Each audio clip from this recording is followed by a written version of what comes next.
And an egret stalks the reeds with one rusted cry as it stabs and stabs the mud with one lifting foot. Then silence is sawn in half by a dragonfly as eels sign their names along the clear bottom sand when the sunrise brightens the river's memory and waves of huge ferns are nodding to the sea's sound. Those are the words of Derek Walcott. He is a native Saint Lucian, and this poem, Omerous, won him the Nobel Prize in Literature in 1992.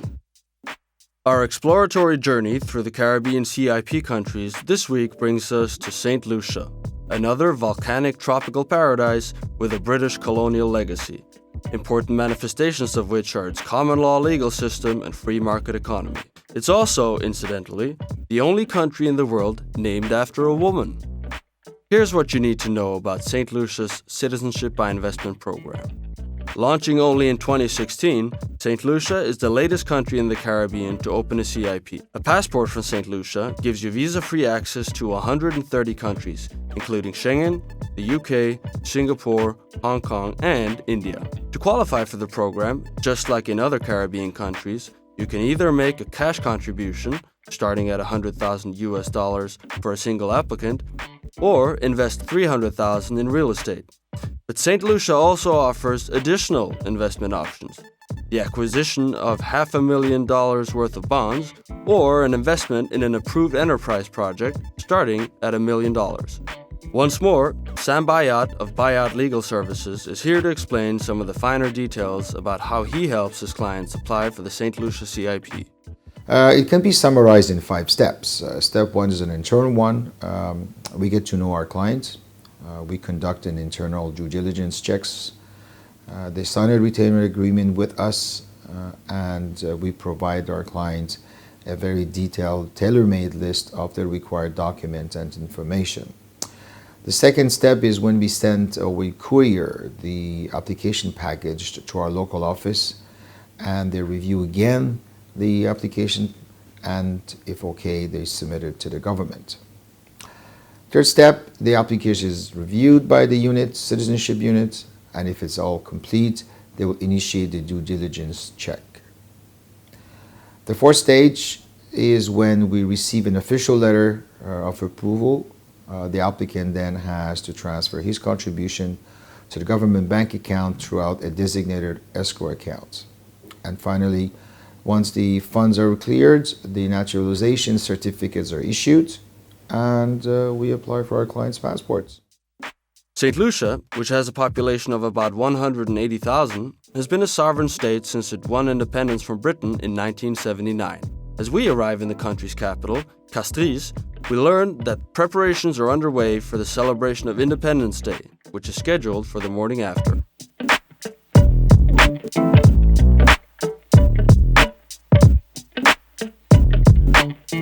These daredevils are engaged in a dress rehearsal for tomorrow's motorbike show. Is that really how you spell cumin? I thought it was one M. C-U-M-M-I-N. You sure it's 2 M's in cumin?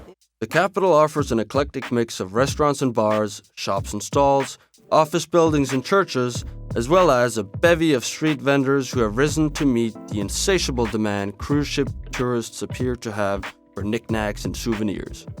All right, my name is Sunshine. I'm not a shark, I don't bite. I'm only a Rastaman. You know what's Rastaman? Yeah. I'm a Rastaman. Don't be afraid of me. I'm a Rastaman. I'm not a cop. All right, relax. One love, let's get together and feel all right. There is no white man and black man. One love, we all are brothers. One heart. Let's get together and feel all right. When you come to Saint Lucia and visit the brothers, man, we have a lot of respect for our people. All right, so don't be afraid. You're in good hands. All right, you're in the hands of. You're making a grasshopper. How do you know that? I can tell. Yeah, It's easy. you're in the hands of the artists, you know. When you come here, don't let nobody tell you hurry up, let's go. You're not in prison. You're on vacation. It looks like a $2 grasshopper. Am I right? Hold it. All right. Yeah, one love. Let's get together and feel all right. All right, that's enough fooling around for today. We're here to meet Nestor Alfred, head of the St. Lucia Citizenship by Investment Unit. He's really not that fond of great heights, but we've managed to convince him to take the interview on the roof of his building, as it offers a unique view of the Castries Harbor.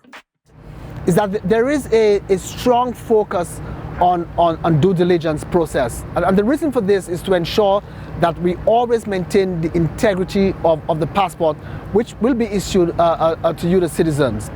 The other advantage of this island in regard to a post-citizenship for anybody who goes through this program is that this island has a quite vibrant international or offshore sector. And this sector allows persons to participate in the various areas of international financial services, whether it is trust administration, whether it's mutual fund administration, whether it's the creation of an international business company, or the establishment of an offshore bank. So, for example, if one had to relocate in Saint Lucia, the head office into Saint Lucia, one would be tax exempt in regard to 10 or more of its employees. It would have a tax-free duty status for all of the equipment and whatever else needs to be relocated to Saint Lucia to accommodate its head office. Our friend, local lawyer Mark Mirage, is keen for us to see his beloved island in all its natural splendor, and has a tour in store for us, one which he cryptically tells us will give us a different perspective of the island. You think it's safe? Safe?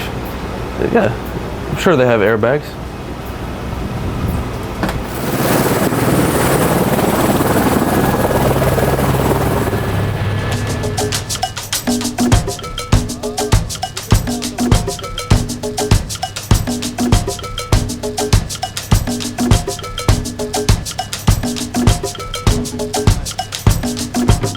Safely back on terra firma, we switch to a more earthbound form of transportation and head for the southern city of Soufrière. We decide to take the scenic route, making frequent stops along the way.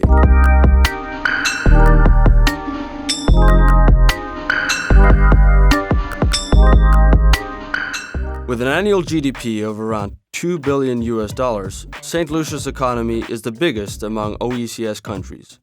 The service sector accounts for 82% of the economy, the most important part of which is tourism. Some 350,000 stay-over tourists and an additional 700,000 cruise passengers visit the island each year. Many of the more well-heeled visitors make Marigold Bay their first port of call in St. Lucia. They come to bask in the sun and frolic in the crystalline waters, to witness firsthand the verdant rainforests and bountiful flora, and, not least, to see the island's trademark attraction, the pitons, officially a UNESCO World Heritage Site. But tourism alone isn't enough to take St. Lucia's economy where its new Prime Minister, Alain Chastanet, wants it to go. He's announced a plan to double the country's GDP in just a decade, which would necessitate an annual growth rate in excess of 7%. That may sound highly ambitious, but the Prime Minister has a plan, one that he shared with me when I spoke to him in Geneva last year. St. Kitts had a CIP program to start off with, which came out of the necessity from the collapse of their sugar industry. And they use it as a diversification fund. And in addition to helping them diversify their economy, it also helped them pay off debt. And the IMF became a big believer in the CIP programs. So Antigua and Dominica and eventually Grenada followed suit. So the CIP basically created a new source of capital, to fuel now that economic development. And what's great about the CIP program, once it comes into the coffers of government, it's what we call free capital. It's unencumbered. And it's about now taking those monies to drive investment or pay off debt to be able to stabilize your overall economies. And we're seeing that market segment is growing because the world, unfortunately, is becoming even more unstable. So the desire of people, even Americans, to have secondary passports is growing. And some of the leading countries in the world have reached the pinnacle of their development on the backs of CIP. Canada and United States of America, and even England. So it's very difficult for them to now criticize us coming in. So it really comes back down to, in terms of the due diligence, that really separates one country from another in terms of the success of your programs. But CIP, absolutely critical component. No visit to Saint Lucia is complete without a visit to the Mont Couberil Historical Adventure Park. It's an old plantation that's been converted into a botanical garden, and which still produces cocoa beans, coffee, and copra, in addition to a vast selection of tropical fruits. Cool. Okay, so this plant, it's turmeric. Okay, this is just the plant. In order to get the turmeric, you have to dig the soil. Now, turmeric is good for blood clot, rheumatism, and inflammation. And for beef casserole. Exactly. Okay, so this is the cocoa pod, and when you break it open, this is what the bean inside looks like. Can we try? Yes, you get a bean, suck on it. You do not bite. If you do so, you'll get a bitter taste. If you swallow, it won't grow. All you do is to look out for it. We're disappointed to discover that this chocolate factory doesn't have any Oompa Loompas, but that doesn't mean there's no showmanship on display.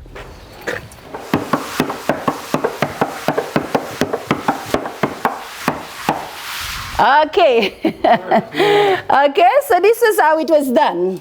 In Saint Lucia, 70% of the beans have been exported to Hershey's and Nestle, whilst the other 30% is used locally. For the 70% we're exporting, whilst the beans are drying out in the sun, the heat of the sun gets the shells on the beans very rough. So before we export those beans, we polish and preserve the beans. At Mount Couberil, cocoa beans aren't the only things being hung out to dry in the sun.